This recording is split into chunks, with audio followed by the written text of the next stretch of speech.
All right, here we go. Welcome everybody to episode number 5 of DESMA Chats. I'm your host, or one of your hosts, Andrew Whitcomb, and I'm joining you from sunny Stockholm, Sweden today.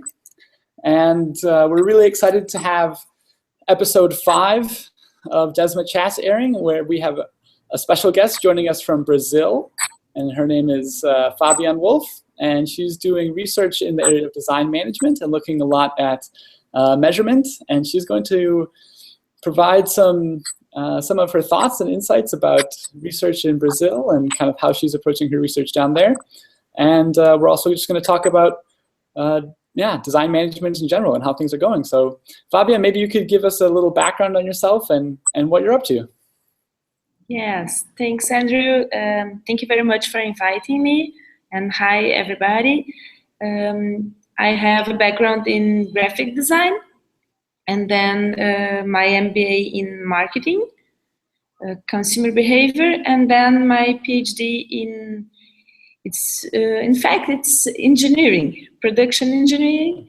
But my research work is in design management for like 12 years now, and my PhD work was design management. Okay. I have been working in Uniriter, which is part of Laureate International Universities, for 11 years. And in these last 6 years, we developed our research group. And we are researching in design management and many aspects of design management that I can share with you today. Okay. Yeah, that would be great. Definitely looking forward to hearing about what you've got going on there.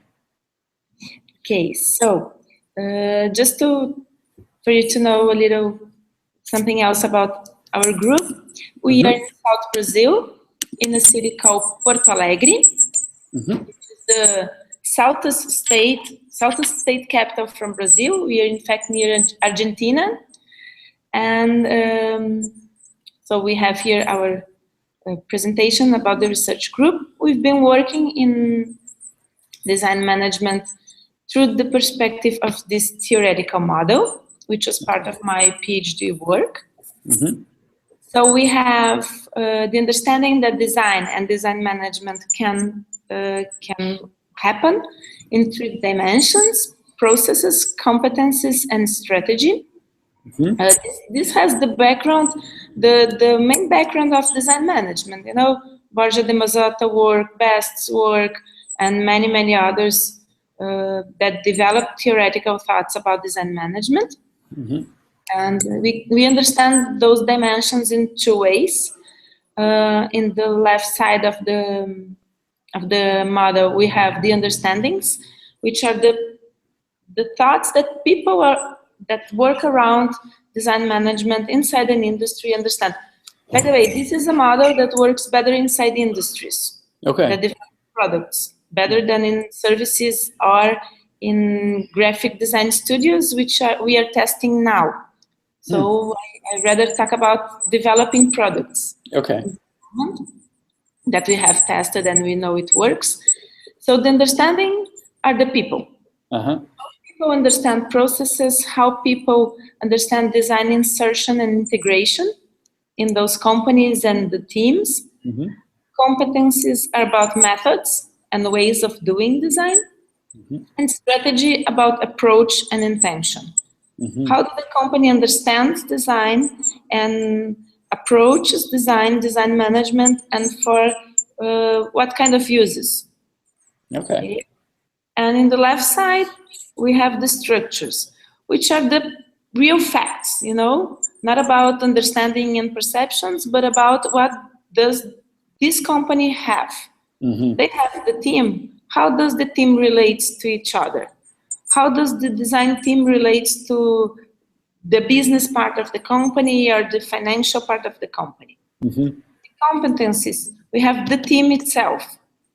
How many people, what background those professionals have, how they work, and how they really do the day-by-day work. And in strategy, we have the controls and the metrics and the team subordination. How does the design team is placed inside the industry? So For this left side, we have tools for measuring all the dimensions and parts of the model. Okay. So in these pictures, we are working with a qualitative approach. We interview the managers and the design chief, people that really know about the structures and how really things are working inside the company. And for understandings, we have a quantitative survey approach, anonymous. Okay. Why? Because we want people to say what they have to say without having anyone looking at it. So people can really explore their feelings about and their perceptions and understandings on how design management and design work inside the industry. Okay. With this, we can measure and we can understand how design management is working or is developed inside the company. And as we are working with this model for many years, we have kind of a database and we can compare industries. Okay. Or we can compare approaches from Brazil to Europe to US, as long as we have some industries researched in every place. Okay. Okay. So this is also kind of a mindset for us to work, because we can deepen the research in which in every dimension or structure our understanding. Okay. And by now we have our team working in many different parts of the research. We have master students working in competencies and how design is developed inside the company and inside the university, how the students are trained to work. And the opposite also, how business students are trained to deal with design. Okay. In processes, we have some work about information processing and design management, research processing, the data that comes from outside the industry, how it's processed to be used by design teams, and something about organizational learning and knowledge management. Strategy, we have some deeper research about metrics. Okay. So many possibilities, as you can see in the second part of the presentation. We can work in strategic design, design teams, something about academic background and double education, metrics, UX, consumer satisfaction. We are, going all those ways with the research group and the work of the researchers to try to have something else on our, on our field, to have many possibilities of research. We are in Brazil, so we have our industry to research, especially in our state. We have big industries and international industries working. They export all over the world, so we have a nice research setting with them. And this is more or less what we've been doing. Okay. Oh, that sounds great. Yeah. So, I mean, it seems like the framework is helping you kind of take a holistic picture of, what things that you want to take into consideration in design management research. And then one of the things that people have been asking us for DESMA Chats is to try and get some specific examples about how people are working in their research projects. So I'm wondering if you could give a kind of a quick overview or a quick summary of one project that you've kind of zoomed in on one area of the framework, or where you've actually kind of applied the framework to your research practice. Okay, I have I don't know if they're good examples, but they can make everybody think about them. Okay. First is that we've been trying to work harder in metrics. There is kind of a consensus that metrics matter and management. So we've been working in strategy and in metrics. Okay. And two different results came out from that. Okay. In the last 6 months that we've been working, and we've been presenting. We presented in DMI last year, and we have presented in the academic, European academic last month, last April. So we've been to all of the big industries in our area, really big. They all export, they all have prizes, they have been awarded. Okay. And the design chiefs, or the senior manager that deals with design, said that awards doesn't matter. So this is big. Everybody is talking about awards. And this information made us go in deeper in this situation.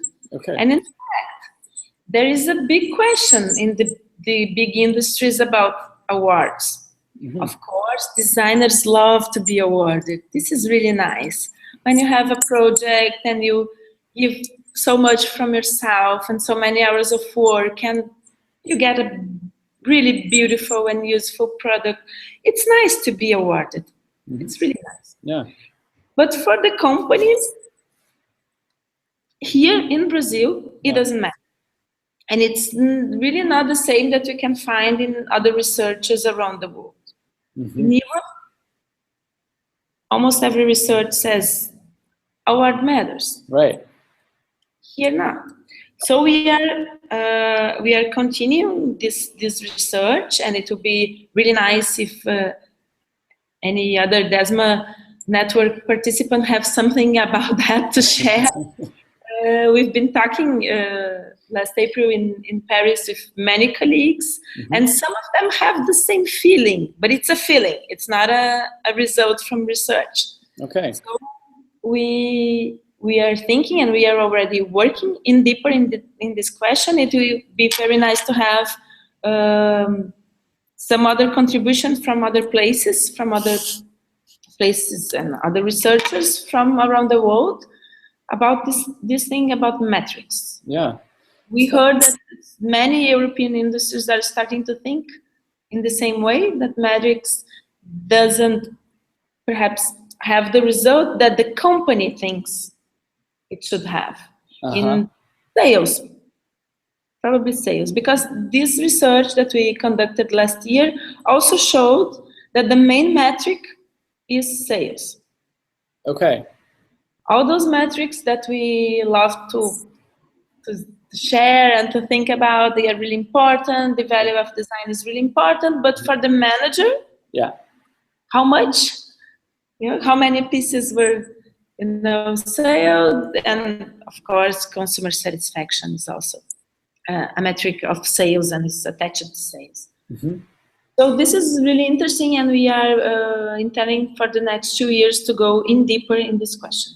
So you kind of feel like there's a mismatch between the things that design managers are saying are important to measure and to understand, and the things that actually are valuable to managers in product development.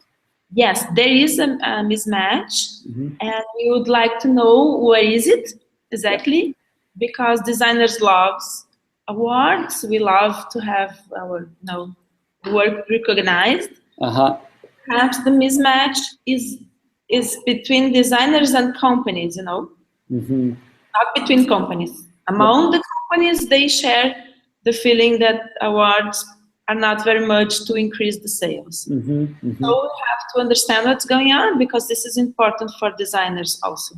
Yeah,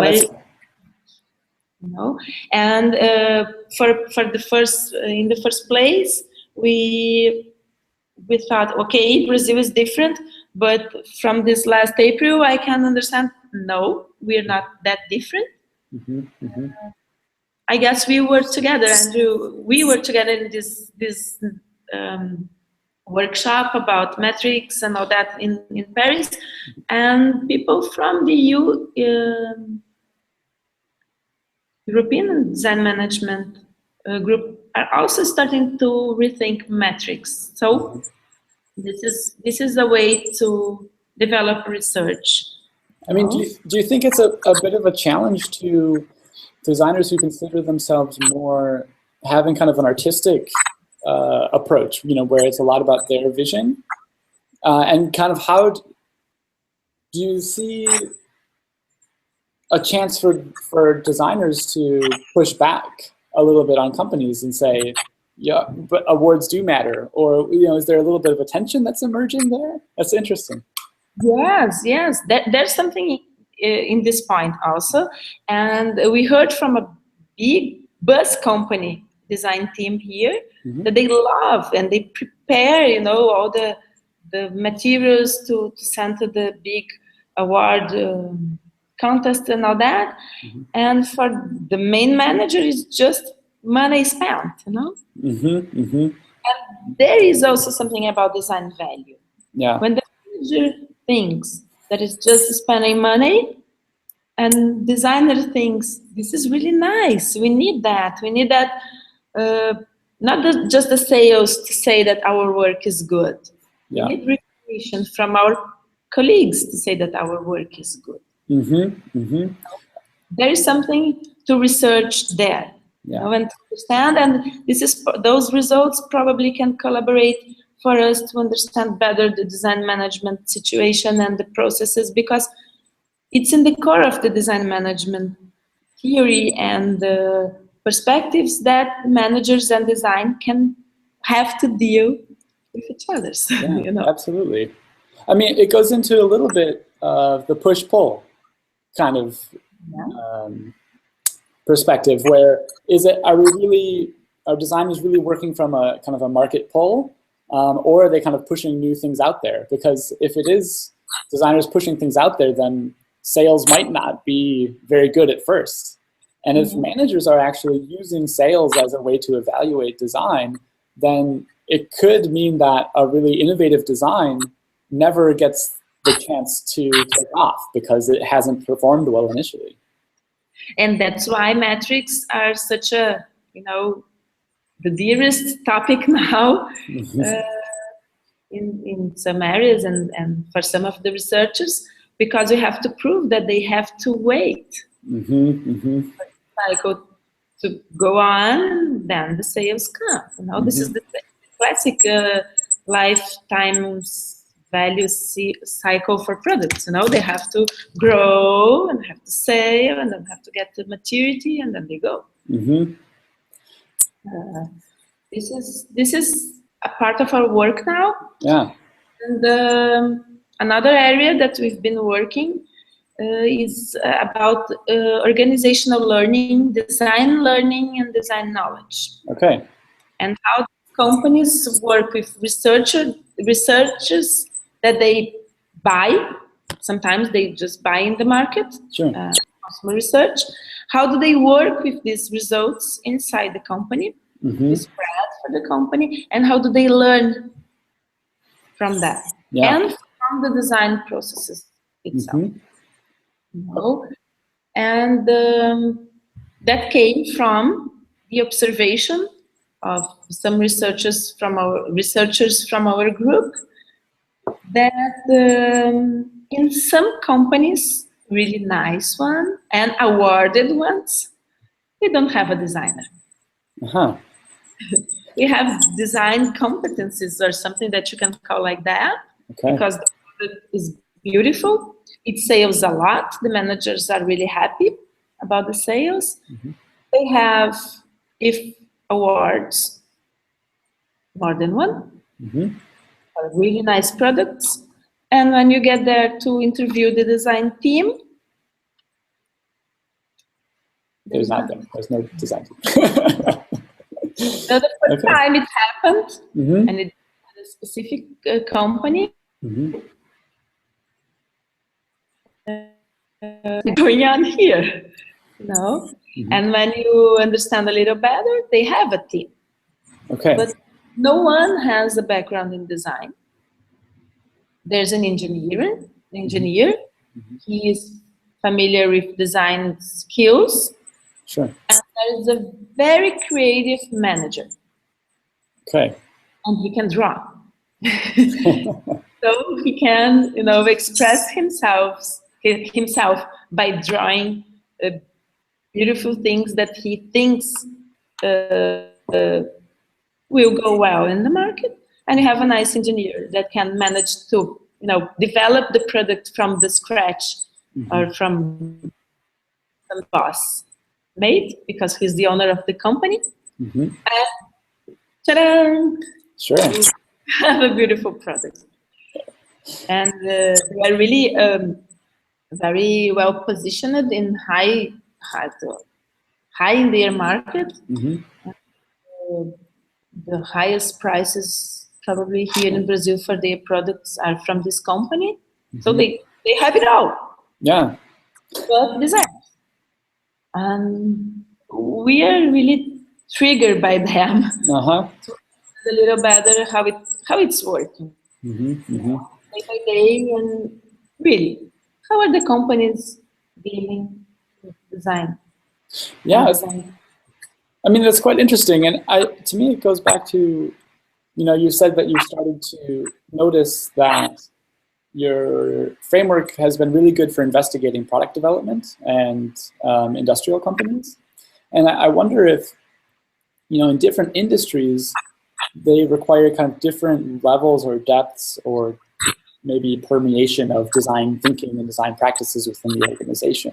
So I wonder if they're, in certain product development cases, it doesn't take everybody to be a designer. It just takes a really good kind of visionary person, and then people that can have good relationships working with that person and helping developing that vision. Where in other types of organizations, they might need more design competencies that kind of are throughout the entire organization, depending on what kind of sector they're in or what kind of products or services they're developing. Yes, that's the point.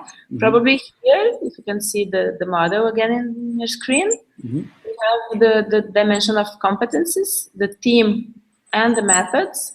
And here, when we are talking about the team, perhaps we don't have a big design team.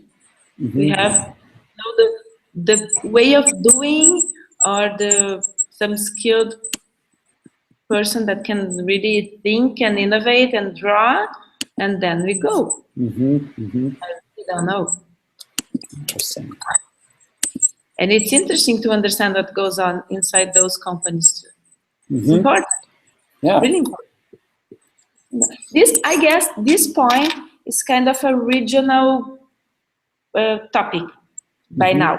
We would also love if you can have something about other places around the world where this phenomenon happens. Because I guess it's not the way things go around the world. Sure. For a big company. They're not a big company. They are small. They have a big impact in the market, but they are not big. And just 15 minutes from them, we have an entire building with 150 professionals just working in design and design management for another company. Okay. Wow. But the business are different. No? Sure. The small one goes on householding and utilities, and the biggest on shoes. Okay. Ah, interesting. And a really big group with known brands and experts and everything. So they have 150 people working in design. And this is also interesting because it's it's a big design team for any part of the world. Yeah, that's quite large. Can be anywhere. Yeah.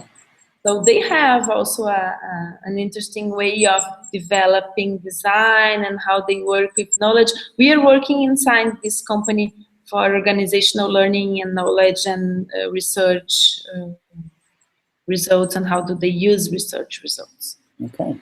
This work will be ready to present in kind of 3 months. Okay. Working the results, and then we can share something about something better about this work. Great. Well, I mean, whoever's watching out there, you heard it. Invitation from Fabienne herself to collaborate. Sounds like you have some really interesting projects going on. So hopefully we can reach out and get some people who would be interested in kind of comparing contexts and organizations, because it sounds like it would be really interesting to start looking at the way different types of organizations are working with design, and really the diversity of design practices and the ways of working with design. Yeah. Cool. Everybody's invited. Just mail us or join us in Facebook. Mm-hmm. And share. Yeah, and we've got all the information up on our DESMA Chats website, chats.desmanetwork.eu. Or I think you can just Google Fabienne's name if you want to find her. So we still have a few minutes left, Fabienne, and before you go, I have some more questions. If maybe one last question to wind up with. You know, in design, there's you've talked a little bit about quantitative and qualitative, and the kind of how you're working with both. Do you find that you have, I don't know, the kind of students you're getting that are coming into design management? Are they design students, or do they come from management backgrounds? And do they have to kind of learn different skills and research as they're coming into this? Because part of what we're trying to do in DESMA is talk about, training as a design management researcher and how different skills and competencies you need just to be a researcher. Could you talk a little bit about your kind of team there, and how people are coming in and learning the different kind of methods that you use? Okay. This moment, I have both. Designers training themselves to design management, and managers training themselves to design management. Our design master program here is not just in design management. Okay. We are a broader program. We work with design, mainly innovation and education. So we have every year kind of 20, 25 students, and they research in many areas. The group that works with me goes in deeper in strategy and design management. Okay. So now I have 4 master's students in the group, half-half. Okay. Half business. It's interesting because they share a lot. Mm-hmm. And one thing is, when I have designers, mm-hmm. They usually have some knowledge about marketing or business. Okay. Because in our undergrad courses here in our state and around in South Brazil, and I guess in Brazil as a country, designers have at least one course in their undergrad about marketing basics. Mm-hmm. Mm-hmm. So they kind of understand what we are talking about. They have a lot to study and a lot to understand, but they have heard about business and sales and the importance of good positioning and brand management. They have heard about that. Okay. When you have business students and managers, mm-hmm. if they have had some time in the market, better, because they heard about branding and design. Mm-hmm. If they come straight from the undergrad, mm-hmm. harder. Yeah. Because our business schools here, we don't talk about design. Okay. Or they can study the product development, but mm-hmm. it's usually not the part that the students really love. They love marketing, and they don't go, especially to product development. They always think that if you'd like to study product development, you go to a design school. Okay. And then it's harder. Yeah, they have much more skills on research, mm-hmm. Qualitative and quantitative research, and mathematics skills, for statistics and all that. Mm-hmm. But they really know kind of nothing about design. Okay, interesting. They have to research and to learn from level 0. Okay. And this is what we have. And as they go to the courses from the master program, they kind of go together, and there is a nice talk among them. That's good. Because when the designers get to know much more about design management, they just understand and they go with it. And the managers bring all these business market skills to the group that is really nice. And once they understand design, they become really, kind of, they have the flag of design. Companies, fighting for design, and this is really nice. Okay, great. Very cool. Well, it's very nice to hear the kind of status update of design management and design and business coming together in Brazil a little bit. So that's great. But I guess now we've reached our time limit here, Fabian. Okay. It went by fast, but I think we had a really nice chat and opened up some topics. We might have to do a follow-up episode because there's a lot to talk about in your research, kind of the things that you're finding out, kind of as an ongoing exploration of these kind of new territories. And so it'd be great to have you back at some point in the future. It would be my pleasure. And remember, everybody, you can contact Fabian if you're interested in collaborating. And if you're interested in joining a chat or hosting with me, you can always log on to chats.desmanetwork.eu and send me a topic that would be interested in discussing more. So thank you, Fabian. Thank you, everyone, for watching, and we'll see you next month. Okay, Andrew, thank you very much for having me, and just join us and ask whatever you want. It will be a pleasure to answer. Great. And see you again. Thanks, and take care. Thanks. Bye-bye. Bye-bye.